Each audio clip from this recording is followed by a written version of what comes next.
बिस्मिल्लाहिर्रहमानिर्रहीम। स्टूडेंट्स, आज की वीडियो में मैं आपसे बिल ऑफ एक्सचेंज का क्वेश्चन नंबर 9 डिस्कस करूंगा। ठीक है, लास्ट वीडियो में हमने क्वेश्चन 8 को देखा था डिटेल के साथ, तो आज हम जो है वो क्वेश्चन 9 को पढ़ेंगे और इसको सॉल्व करेंगे। तो आइए शुरू करते हैं। इसमें देखिएगा क्वेश्चन की वर्डिंग में मेरे पास यहाँ पर पेज नंबर 176 है। क्वेश्चन की जो वर्डिंग है उसमें क्या लिखा हुआ है, X draws a bill for ₹10,000 on Y who accepts and return it to X on the same date for 3 months. 3 महीने के लिए बिल ड्रॉ हो रहा है। यानी पहली लाइन में क्या है कि एक्स ने जो है बिल ड्रॉ किया 10,000 का वाई पर। अब यहाँ पर सेल परचेज से बात स्टार्ट नहीं हो रही पिछले क्वेश्चन की तरह, यहाँ पर डायरेक्ट ही जो है वो बिल ड्रॉ हो रहा है और बिल एक्सेप्ट हो रहा है। अच्छा जी, X dishonour the bill which with is banker at the rate of 9% per annum. X ने जो है ना ये बिल डिसऑनर कर दिया 9% के हिसाब से, डिस्काउंट करवा लिया ये बिल, और on the due date the bill was dishonoured. Due date वाले दिन ये बिल डिसऑनर हो रहा है बाय वाई की तरफ से। Give journal entries in the books of X Y and bank.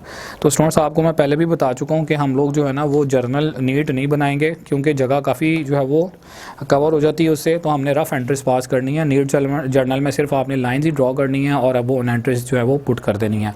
तो मेन जो काम है ना वो एंट्रीज को पास करने का, एंट्रीज को अंडरस्टैंड करने का। तो यहाँ पर मैं आपको एंट्रीज करवाऊँगा। हाँ, अगर आपने देखना है कि कंप्लीट बिल ऑफ एक्सचेंज का क्वेश्चन सॉल्व कैसे होता है तो उसके लिए आप क्वेश्चन नंबर 1 देख सकते हैं। और बिल ऑफ एक्सचेंज की अगर किसी को बेस में मसला है, कोई इशू है, कोई समझ नहीं आई, तो उसके लिए बेसिक की अलग से वीडियो बनाई हुई है, वो भी नेट पर मौजूद है। ठीक है, तो आ जाए ज़रा क्वेश्चन नंबर 9 की एंट्रीज पास करते हैं। यहाँ पर सबसे पहले मैं 3 पार्टीज जो है वो शो कर दूंगा, जिसमें से the first one is X, second one is Y and the third one is bank. X, Y और बैंक 3 पार्टीज इस क्वेश्चन में हैं। डेट नहीं है इस क्वेश्चन में अगेन, तो डेट के बगैर ही हम यहाँ पर एंट्रीज पास करेंगे। स्टेटमेंट देखिएगा, फर्स्ट स्टेटमेंट क्या लिखी हुई है क्वेश्चन में, X draws a bill for ₹10,000 on Y who accepted and return it to x.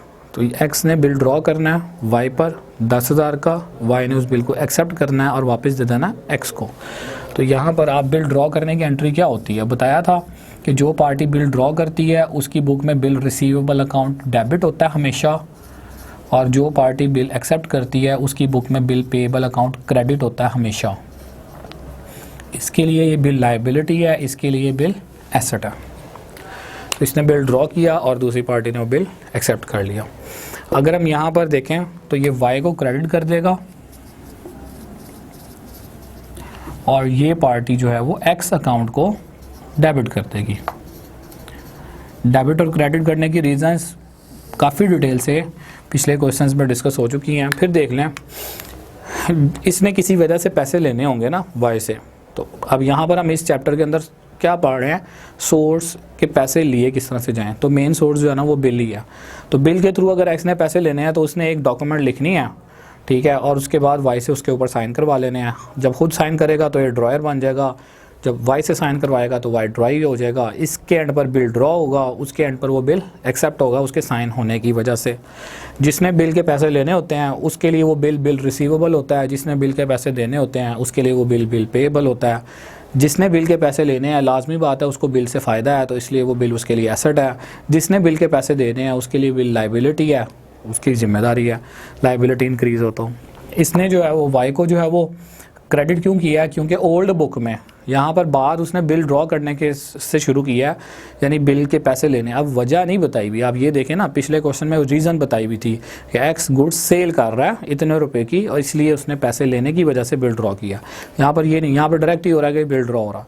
लाजमी बात है बिल जो है वो पैसे लेने के लिए ड्रॉ हो रहा होता है। पैसे लेने किस वजह से थे वो उसने क्वेश्चन में नहीं बताया हुआ, तो हम एज्यूम करते हैं कि सेल की वजह से लाइक पैसे लेने थे। यानी कि एक्स ने वाई को 10,000 रुपये की चीज़ें बेची थी, ठीक है, और वाई को जो है ना अपनी बुक ओल्ड बुक में इसने वाई को क्या बनाया हुआ था, अपना डेटर। वाई कौन होगा इसकी ओल्ड बुक में, डेटर, यानी कि वाई, इसने वाई से पैसे लेने होंगे। ठीक है, अब वाई से पैसे लेने के लिए ये बिल ड्रॉ कर रहा है। डेटर हमेशा डेबिट होते हैं, इंक्रीज हो तो।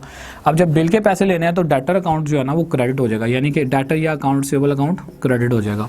और यहाँ पर वाई ने एक्स को अपनी बुक में लायबिलिटी बनाया होगा, तो जब इसने बिल एक्सेप्ट कर लिया तो एक्स वाली जो लाइबिलिटी है पुरानी बुक में उसको कम करने के लिए, यानी वो कहेगा कि मैंने जब बिल वाली जिम्मेदारी ले ली है तो अब मैंने एक्स को डबल पैसे तो नहीं देने हैं, तो एक्स वाली लाइबिलिटी जो है ना वो मैं कम कर दूं अगर मैंने एक्स से चीज़ें खरीदी हुई थी तो ठीक है। तो एक्स वाली लाइबिलिटी कम हो जाएगी और बिल वाली लाइबिलिटी इंक्रीज़ हो जाएगी। तो ये एंट्री जो है वो हमने पास की है कहाँ तक की, जहाँ तक लिखा हुआ था ये, यानी कि फर्स्ट पूरी line, X draws a bill for ₹10,000 on Y, who accepts and returns it to X on the same date for 3 months। 3 महीने के लिए ये बिल ड्रॉ हुआ, यानी कि 3 महीने के बाद जाके Y से हम पैसे ले सकते हैं। अच्छा जी, आगे क्या लिखा हुआ, Y accepted the bill and returned it to X। Y ने ये बिल एक्सेप्ट किया और वापस कर दिया X को। वापस करने की एंट्री यही है, यानी एक्सेप्ट करने की और वापस करने की एंट्री यही है। इसमें अलग से कोई हम देख नहीं रहे होते कि जो है बिल यहाँ से उड़कर जो है दूसरी पार्टी के पास जा रहा होगा। यहाँ पर बिल पेबल क्रेडिट अगर हो रहा है तो इट मीन्स इसमें 2 चीज़ें होनी है, बिल एक्सेप्ट भी हो रहा है और बिल रिटर्न भी हो रहा है, यानी कि वापस भी हो रहा है, क्योंकि जिसने बिल ड्रॉ किया उसी के पास बिल रहना चाहिए ये वाला। ठीक है जी। उसके बाद नेक्स्ट देखिएगा क्या लिखा हुआ, on the due date the bill was dishonoured by Y. Due date वाले दिन बिल जो है ना वो डिसऑनर हो गया वाई की तरफ से। अच्छा, अब दरमियान में जो मेन लाइन है ना वो मैंने यहाँ पर नहीं पढ़ी, इसको हम पढ़ लेते हैं। सेकंड लाइन में देखें क्या लिखा हुआ है, X discounted the bill with his banker at 9% per annum. X ने बिल जो है ना वो डिस्काउंट करवाया। अब डिस्काउंट बिल बेसिकली किससे करवाया जाता है, बैंक से। तो डिस्काउंट का जब भी वर्ड आएगा इसका मतलब है उसमें बैंक इन्वॉल्व हो रहा है। और बिल डिस्काउंट क्यों करवाया जाता है, क्योंकि हम जो है वो यहाँ पर ये देखते हैं बिल ड्रॉ जो एक्स ने वाई के ऊपर किया ना वो 3 मंथ्स का किया। इसका मतलब है एक्स जो है वो वाई से 3 महीने से पहले वाई के पास पैसे लेने के लिए नहीं जा सकता। तो अगर एक्स को पैसों की फौरी ज़रूरत है तो हम यहाँ पर एज्यूम क्या करते हैं कि एक्स अपना वो वाला बिल ले जाता है बैंक के पास और बैंक को कहता है जी आपने जो कटौती करनी है, जो पैसे काटने वो काट लें और मुझे जो है ना वो बाकी पैसे दे दें। ठीक है, तो बैंक क्या करेगा, वो बैंक बिल रखेगा, उसमें से कुछ पैसे डिडक्ट करके पैसे जो है वो एक्स को बाकी दे देगा और बिल आ जाएगा बैंक के पास। बैंक ड्यू डेट वाले दिन ये बिल लेकर जाएगा वाई के पास और वाई जो है वो उसको या तो पेमेंट कर देगा या पेमेंट नहीं करेगा। ऑनर का केस होगा तो पेमेंट हो जाएगी, डिसऑनर का केस होगा तो पेमेंट नहीं होगी। तो यहाँ पर देखें बिल डिस्काउंट कितने में हो रहा है, 9% के हिसाब से। तो डिस्काउंट निकालना देख लें, पहले इस तरह की सिचुएशन नहीं आई, डायरेक्ट ही अमाउंट बता रहा होता था। आपने करना क्या, बिल की अमाउंट देख लेनी कितनी है। तो बिल जो यहाँ पर है वो 10,000 का है। ये काम आप वर्किंग में करेंगे, ठीक है। 10,000 का बिल है और कितने महीने का क्वेश्चन में बताया हुआ, 3 मंथ्स का, और डिस्काउंट है यहाँ पर 9%। तो 9% का जो वर्ड है परसेंटेज का मतलब 9/100 और P.A लिखा हुआ। P.A stands for per annum, यानी सालाना, पूरे साल का ये रेट है। अब बिल कितने मंथ्स का है, 3 मंथ्स का। तो जितने महीनों का बिल होगा उतने महीनों का डिस्काउंट निकालेंगे। तो 3/12 करेंगे। 3/12 क्यों करेंगे, बिल का ड्यूरेशन जितना दिया होगा वो ऊपर लिखा जाएगा और नीचे जो है वो टोटल नंबर ऑफ मंथ्स लिखे जाएंगे जो एक साल में होते हैं। अगर बिल होता 4 मंथ्स का तो 4/12 लिखते हैं, अगर बिल होता 1 मंथ का तो 1/12 लिखते हैं। यानी जितने मंथ्स का बिल होगा उतने मंथ्स का डिस्काउंट निकलेगा। तो यहाँ पर आपने अब करना क्या, इसको आपने सिंप्लीफाई कर लेना है, यानी कि डिस्काउंट की अमाउंट निकाल लेनी है। इसके लिए अगर हम कैलकुलेटर यूज़ करें तो 10,000 इंटू 9%, अगर इसकी परसेंटेज लें तो ये 900 आ जाती है और इसका फिर 3/12 ये आ जाता है 225। तो 225 रुपये जो है ना ये डिस्काउंट की अमाउंट है। डिस्काउंट का मतलब हरगिज़ ये कैश डिस्काउंट और ट्रेड डिस्काउंट नहीं है, ये वो अमाउंट है जो बैंक डिडक्ट कर रहा है, ठीक है, फौरी पैसे देने पर। यानी कि एक्स बैंक के पास ये बिल लेकर जाता, सारे 10,000 रुपये का बिल है ये आप ले लें मुझे और मुझे जो है ना वो पैसे दे दें। तो बैंक जो है पूरे 10,000 नहीं देगा, क्योंकि जो है वो अगर यहाँ पर देखें तो ये 3 मंथ्स का बिल है। तो 3 मंथ से पहले तो 10,000 रुपये इसको मिलना ही नहीं था वाई से, ठीक है। तो इसलिए अगर इसको फौरी तौर पर अपने पैसों अपने बिल के पैसे चाहिए तो बैंक जो है वो थोड़े पैसे काटता है कि भैया आप तो फौरी आ गए हैं, आप जो है वो इस चीज़ का बेनिफिट ले रहे हैं, तो हम जो है वो कुछ अमाउंट डिडक्ट करेंगे। तो 10,000 डिडक्ट हो जाएंगे और कितने रुपये फिर पे होंगे बैंक की तरफ से। हमने क्या करना है, 10,000 में से 225 को माइनस कर देना। तो जो बाकी अमाउंट बैंक पे करेगा वो 9,775 रुपये है। समझ आ रही स्टूडेंट्स। तो ये जो है ना ये हमारे पास डिस्काउंट की वैल्यू आ गई। इसको मैंने वेरीफाई कर लिया, यही अमाउंट बनती है। अब आप क्या करोगे, एक्स के पास बिल पड़ा हुआ, एक्स अपना बिल देने लगा बैंक को, तो बिल इसके पास से चला जाएगा, ये बिल रिसीवेबल अकाउंट को 10,000 से क्रेडिट करेगा, क्योंकि बिल जो है ना वो इसके लिए एसेट है, एसेट में डिक्रीज हो तो क्रेडिट करते हैं। और बिल आ रहा है बैंक के पास, तो बैंक इस बिल को अपना एसेट बनाएगा। ठीक है, यहाँ पर मैं ये बिल को रिकॉर्ड कर रहा हूँ, बिल को ये एसेट बनाएगा। ठीक है जी, एंट्री जो है वो मैंने रेड से इसलिए पास कर दी ताकि थोड़ा सा आपको आइडिया हो जाए कि यही वाला बिल इसके पास से जा रहा है और बिल जो है वो इसकी यहाँ पर ये एसेट बन रहा है। तो बिल आउट हो जाएगा और बैंक जो है वो क्या करेगा, अब मैं ब्लैक से जो है वो लिखूंगा बिल क्या, बैंक क्या करेगा, बैंक जो है ना वो एक्स को 10,000 रुपये नहीं देगा पूरा, बैंक देगा 9,975 रुपये। बैंक अपनी लायबिलिटी बनाएगा एक्स को कि मैंने 9,975 रुपये एक्स के अकाउंट में ट्रांसफ़र करने हैं, और 225 रुपये जो बैंक नहीं दे रहा होगा ना, ये बैंक की क्या होगी जी, इनकम। इनकम इंक्रीज़ हो तो क्रेडिट करते हैं, तो इनकम को क्रेडिट करना है और यहाँ पर इसको डिस्काउंट अकाउंट के नाम से लिख देना है। इसकी बुक की अगर हम बात करें तो इसने जो बैंक से पैसे लेने हैं दैट विल बी 9,775। तो इसने बैंक को अपना एसेट बनाना है 9,775 से।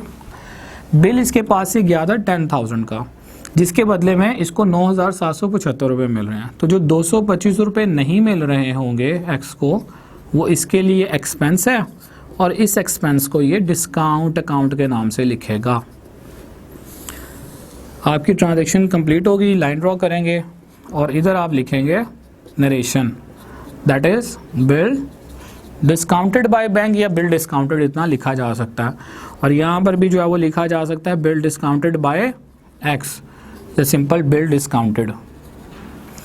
तो जब बिल डिस्काउंट होता है तो ये एंट्रीज जो है वो पास होती हैं दोनों पार्टीज की बुक में।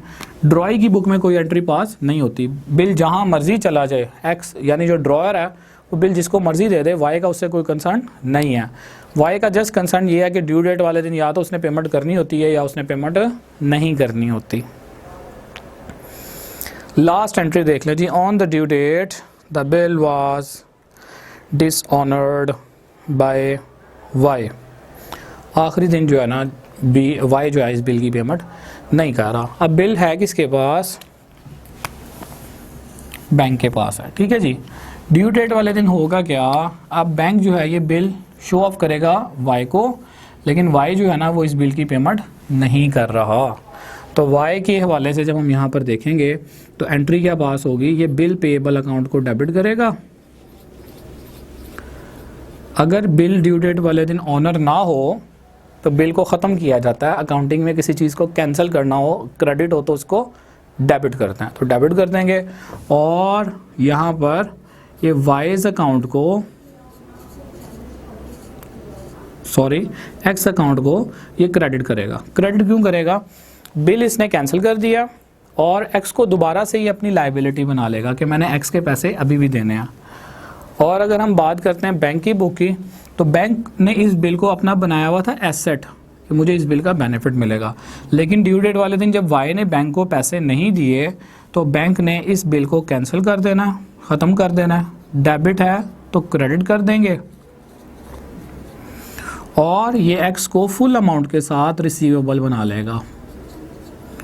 यानी एक्स को जो है वो दोबारा से, एक्स ने ही बिल दिया था तो उस बिल के पैसे नहीं मिले, तो अब बैंक जो है वो एक्स को ही कहेगा कि मिस्टर एक्स मैंने आपसे 10,000 लेना है क्योंकि आपका बिल जो है वो ऑनर कोई नहीं हुआ। ठीक है, और जब एक्स को पता लगेगा कि बैंक को जो है पेमेंट नहीं मिली वाई से ड्यू डेट वाले दिन उस बिल की, तो एक्स जो है वो डेफिनेटली 10,000 रुपये से ही पेएबल बनाएगा इसको। ठीक है, क्योंकि जो है वो बिल की अमाउंट 10,000 थी और बिल 10,000 का कैंसिल हुआ, ये तो डिस्काउंट वो बेनिफिट ले चुका है, वो मान चुका था कि जी आप मेरे पैसे काट लेना, बकाया पैसे दे देना। हमारा काम जो है वो डिस्काउंट वाली अमाउंट को नहीं देखना, हमने देखना बिल पूरा डिसऑनर हुआ। तो 10,000 रुपये का बिल था, वो सारा डिसऑनर हुआ, लिहाजा ये बैंक को फिर 10,000 रुपये से ही पेएबल बनाएगा और वाई को ये बनाएगा अपनी बुक में रिसीवेबल, डेटर बना लेगा कि मैंने वाई से पैसे लेने हैं क्योंकि वाई ने बिल डिसऑनर कर दिया। और इसी तरह से अगर हम वाई की बुक को पढ़ते हैं तो क्या हो रहा है, इसने बिल को कैंसिल करके एक्स को दोबारा से पेएबल, क्रेडिटर बना लिया कि मैंने एक्स की पेमेंट अभी भी करनी है। इन दी एंड स्टूडेंट्स आपने नरेशन लिख लेनी है। यहाँ पर अगर आप नरेशन देखो तो तीनों की बुक में आप सेम नरेशन पास कर सकते हो, कोई फ़र्क नहीं पड़ता। अगर आपके जहन में कोई और आ रही है नरेशन जो रिलेटेड टू डिसऑनर है तो आप कर सकते हैं। तो यहाँ पर मैं डिसऑनर ही की नरेशन जो है वो तीनों की बुक में पास करने लगा हूँ। नरेशन कोई टेक्निकल चीज़ नहीं है और अकाउंटिंग में जो टेक्निकल एरियाज़ हैं उन्हीं के नंबर मिलते हैं। ये तो जस्ट आपने हिंट देना है कि एंट्री किस चीज़ की पास किया, ठीक है जी। तो ये था हमारा स्टूडेंट्स क्वेश्चन नंबर 9। इंशाल्लाह नेक्स्ट वीडियो में मैं आपसे क्वेश्चन नंबर 10 डिस्कस करूँगा। तब तक के लिए आप मुझे इजाज़त दें। अल्लाह हाफिज़।